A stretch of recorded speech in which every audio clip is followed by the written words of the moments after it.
मैं भी पंडित, मेरा और आपका अपना YouTube चैनल पंडित ट्रेनर में आप लोगों का स्वागत है। मेरे दोस्तों जैसा कि आप लोगों की जानकारी है कि हमारे YouTube चैनल पे आप लोगों को ड्राइविंग से रिलेटेड नॉलेज की वीडियो आप लोगों को मिलती रहती है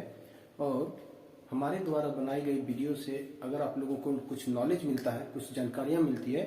तो हमारे चैनल को लाइक करें, शेयर करें, सब्सक्राइब करें और बेल आइकन को भी प्रेस कर दें। इससे यह होगा दोस्तों कि जब भी मैं अपने चैनल पे कोई वीडियो अपलोड करूंगा तो सबसे पहले नोटिफिकेशन आपके पास पहुंच जाएगी। दोस्तों आप लोगों को यह बताना चाहूँगा कि आज का जो हमारा ट्रेनिंग का जो सेशन है वह है how to work turbo charger. Turbo charger हमारे गाड़ियों में कैसे वर्क करती है इसके बारे में आज हम लोग जानेंगे। तो दोस्तों टर्बो चार्जर किस तरह से काम करता है, उसमें और क्या क्या लगे रहते हैं, ये हम लोग आज जानने के लिए आज हम लोग क्लासरूम ट्रेनिंग की ओर चलेंगे। तो देरी ना करते हुए दोस्तों हम लोग चलिए क्लासरूम ट्रेनिंग। टर्बो चार्जर अगर आपसे कोई पूछे कि आपकी गाड़ी में क्या काम करता है तो सबसे बेहतर जवाब यही होगा कि टर्बो चार्जर के रहने से हमारे गाड़ी के इंजन के पावर को इंक्रीज हो जाता है, इंजन के पावर बढ़ जाता है, इसलिए हम अपने गाड़ियों में टर्बो चार्जर लगाते हैं। टर्बो चार्जर रियली में क्या है, एक प्रकार के दो फैन हैं जो एक कंप्रेसर व्हील कहते हैं एक तरफ के फैन को, दूसरी तरफ का जो फैन है उसको हम टरबाइन व्हील कहते हैं। टरबाइन व्हील जो है दोस्तों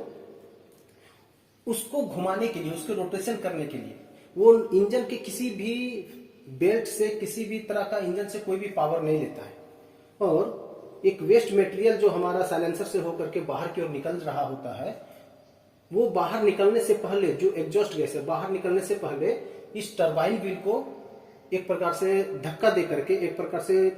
पुश करके बाहर निकल जाता है। और बाहर जब निकल जाता है दोस्तों तो ये फैन जब टरबाइन व्हील घूमने लगता है तो उसी टरबाइन व्हील के एक सॉफ्ट से जुड़ा हुआ होता है, जैसा कि आप लोगों को इस डायग्राम में दिखाया जा रहा है कि इसी सॉफ्ट से जुड़ा है एक फैन, उसको हम कंप्रेसर व्हील कहते हैं। एक प्रकार का वो फैन ही है तो कंप्रेसर व्हील कहते हैं। जब टरबाइन व्हील को एग्जॉस्ट गैस धक्का दे करके बाहर की ओर साइलेंसर से निकल जाता है तो टरबाइन व्हील घूमना मतलब घूमने लगता है, रोटेशन होने लगता है। और टरबाइन व्हील जब घूमने लगता है तो जैसा कि आप लोगों को डायग्राम में दिखाया गया है कि इसी सॉफ्ट से जुड़ा रहता है हमारा कंप्रेसर व्हील। तो ये सॉफ्ट जब टरबाइन व्हील घूमने लगता है तो ये सॉफ्ट भी साथ में घूमने लगता है और जब सॉफ्ट साथ में घूमता है तो हमारा कंप्रेसर व्हील भी घूमने लगता है। कंप्रेसर व्हील जब घूमने लगता है तो कंप्रेसर व्हील क्या करता है कि बाहर से हवा को सक करके, बाहर से हवा को कंप्रेस करके, बाहर से हवा को खींच करके एयर फिल्टर से होते हुए, मतलब कंप्रेसर व्हील बाहर से हवा को खींचते हुए एयर फिल्टर से होते हुए ला करके इंजन में हवा भेजने का काम करता है। तो होता क्या है कि जब हमारी गाड़ियां चल रही होती है, जैसा कि आप लोगों को दिखाया गया है, यहाँ पे टीडीसी, यहाँ पे बीडीसी लिखा गया है, इसको हम कहते हैं टॉप डेड सेंटर और नीचे में जो दिखाया गया है ये बॉटम डेड सेंटर। हम इसको कहेंगे इनलेट वाल्व और इसको कहेंगे एग्जॉस्ट वाल्व। इनलेट वाल्व से हमारी हवा अंदर आती है और एग्जॉस्ट वाल्व से हमारा हवा जो है एग्जॉस्ट मैनिफोल्ड से होते हुए बाहर चली जाती है। तो जब यहां से पिस्टन एग्जॉस्ट गैस को प्रोड्यूस करता है और एग्जॉस्ट गैस जब बाहर निकलती है तो वहां पर जब तो हमारे टरबाइन व्हील के पास में, साइलेंसर के पास, टरबाइन व्हील के पास में एग्जॉस्ट गैस पहुंचता है तो उस वक्त हमारे जो एग्जॉस्ट गैस का जो टेम्परेचर होगा वो लगभग 900 सेल्सियस होगा, 900 डिग्री सेल्सियस होगा। तो स्वाभाविक सी बात है कि जब ये 900 डिग्री सेल्सियस हमारे टरबाइन व्हील के पास में पुश करके बाहर निकलेगा तो स्वाभाविक सी बात है कि टरबाइन व्हील हमारा बहुत ज्यादा गर्म होगा। और जब ये गर्म होगा तो अगर साधारण मटेरियल से अगर ये बना हो रहेगा तो क्या होगा, इसमें ये पिघलना शुरू हो जाएगा या सीज होना शुरू हो जाएगा, टूटना शुरू हो जाएगा। इसलिए इसको बनाने के लिए जो कुछ खास मटेरियल का यूज किया जाता है उसको कहते हैं इनकोनल, इसको इनकोनल कहते हैं। इनकोनल मटेरियल से कुछ बनाया जाता है वो, जिसे उसको क्रोमियम, कॉपर और कोबाल्ट बोल करके कुछ मटेरियल होते हैं उनसे बनाया जाता है ताकि ये 900 डिग्री सेल्सियस को ये झेल सके टेम्परेचर को। तो दोस्तों जब ये सॉफ्ट घूमने लगता है और बाहर से हवा निकल जाती है, तो आप लोगों को ये भी जानकारी होगा कि ये टरबाइन व्हील का जो रोटेशन होता है हमारा 1 मिनट में, टरबाइन व्हील का रोटेशन जो होता है 1 मिनट में कम से कम 60,000 बार, 60,000 बार 1 मिनट में इसका रोटेशन होता है, 60,000। और ज्यादा से ज्यादा ये हमने बताया मिनिमम, और मैक्सिमम जो होगा ये मैक्सिमम 1,20,000 के पर, 1,20,000 इसका रोटेशन होगा।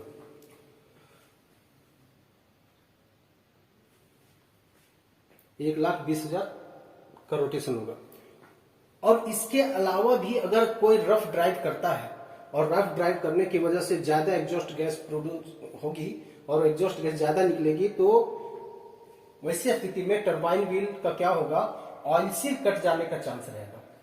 और ऑयल सील जब कट जाएगा, जरूरत से ज्यादा रोटेशन होने से ऑयल सील अगर कट गया तो इंजन से यहाँ पे जो ऑयल सील बूस्ट जो लगा हुआ है वो कट जाएगा। कटने से क्या होगा, हमारा इंजन ऑयल लीकेज होना शुरू हो जाएगा। और इंजन ऑयल जब लीकेज होना शुरू हो जाएगा और ऑपरेटर को पता नहीं चल पाएगा, क्योंकि टर्बो चार्जर तो इंजन के जस्ट बैक साइड में ही रहता है। तो वैसे जगह पर क्या होगा कि हमारे इंजन ऑयल धीरे धीरे लीकेज होना शुरू हो जाएगा। ऑपरेटर को पता नहीं चलेगा, गाड़ियां चलाता रहेगा और एक समय ऐसा आएगा कि इंजन सीज हो सकता है। इसीलिए यहां पर एक दिया जाता है वेस्ट गैस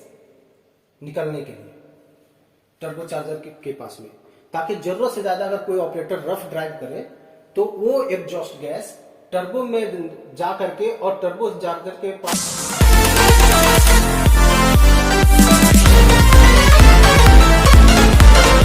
पास में एक वेस्ट गैस निकलने का एक रास्ता है, एग्जॉस्ट गैस, वो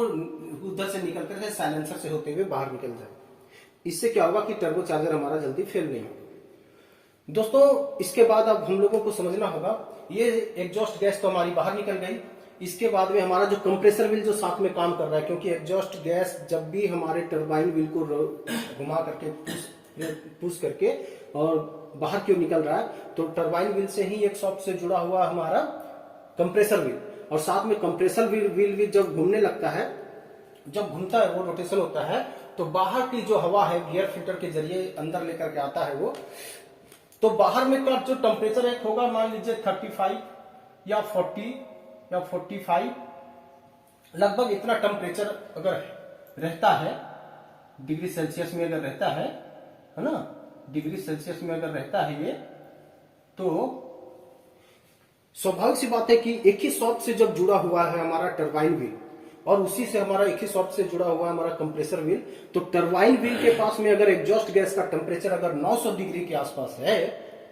तो स्वाभाविक सी बात है कि ये सॉफ्ट भी साथ में गर्म होगा, और सॉफ्ट जब गर्म होगा तो हमारा कंप्रेसर व्हील का जो फैन है वो भी गर्म होगा।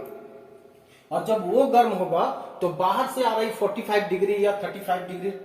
40 डिग्री जो सेल्सियस का जो टेम्परेचर से जो हमारा जो हवा आ रहा है, एयर आ रहा है, वो इस व्हील में आते ही, कंप्रेसर व्हील के पास आते ही उसका टेम्परेचर लगभग 150 डिग्री तक हो जाएगा, 150 डिग्री सेल्सियस तक हो जाएगा। अब हम 150 डिग्री सेल्सियस को हवा को डायरेक्ट अगर हम इंजन में भेजते हैं तो ऑक्सीजन मोलिक्यूल्स उसमें कम हो जाएंगे। इससे क्या होगा कि इंजन में हमारा फ्यूल अच्छे से बर्न नहीं होगा, वो एयर जो है सो बर्न नहीं होगा। इसलिए हम उसको ठंडा करने के लिए उसके पहले इंजन में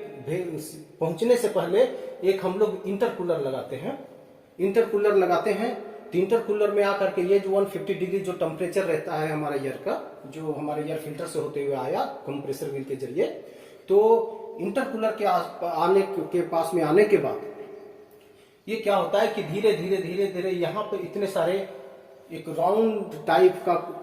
बनाया गया है शेप में, कि यहाँ पर आकर के हवा वो धीरे धीरे ठंडा होना शुरू हो जाता है। और वो जब ठंडा होना जब शुरू हो जाता है, जब इंटरकूलर से फिर हवा जो बाहर की ओर आती है तो इंजन में जाने के लिए, तो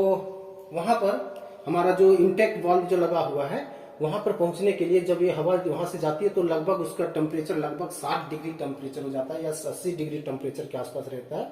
जिससे हमारे फिर यहाँ पर हमारे इंटेक वाल्व में आते हैं और हमारा फ्यूल अच्छे से बर्न होता है, एयर अच्छे से बर्न होता है और हमारे गाड़ी की पावर को इंक्रीज हो जाती है। जब भी हम गाड़ी को ड्राइव करके कहीं पर खड़ा करने की जरूरत होती है, वैसे स्थिति में तुरंत गियर न्यूट्रल किए, ब्रेक दबाए और गाड़ी को खड़ा करके तुरंत स्विच ऑफ नहीं करना चाहिए, गाड़ी के इंजन को ऑफ नहीं करना चाहिए, क्योंकि जो हमारा टर्बो चार्जर का जो हमारा टरबाइन व्हील और कंप्रेसर व्हील 1 मिनट में 1,20,000 बार और कम से कम 60,000 बार जो रोटेशन करता है, तो स्वाभाविक सी बात होगी कि हमारे उस टरबाइन व्हील को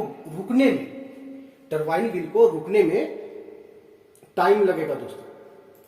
जैसे कि आप लोग देखते होंगे अपने घर पर कि मान लीजिए आपके घर में एक टेबल फैन होता है या सीलिंग फैन होता है। जब सीलिंग फैन होता है उसको आप ऑन करते हैं स्विच दे करके, और जैसे ही जब आप स्विच दे करके ऑन करते हैं और पंखा रनिंग हो जाता है, घूमने लगता है, रोटेशन करने लगता है, वैसे स्थिति में आपका दिल कहता है कि आप पंखे को बंद कर देना चाहिए। तो आप स्विच को जब ऑफ करते हैं तो आपका पंखा तुरंत बंद नहीं होता, उसको बंद होने में भी लगभग कुछ ना कुछ समय लगता है, जैसे कि शायद 2 मिनट 1 मिनट कुछ समय लगता है। और जो वो समय लगता है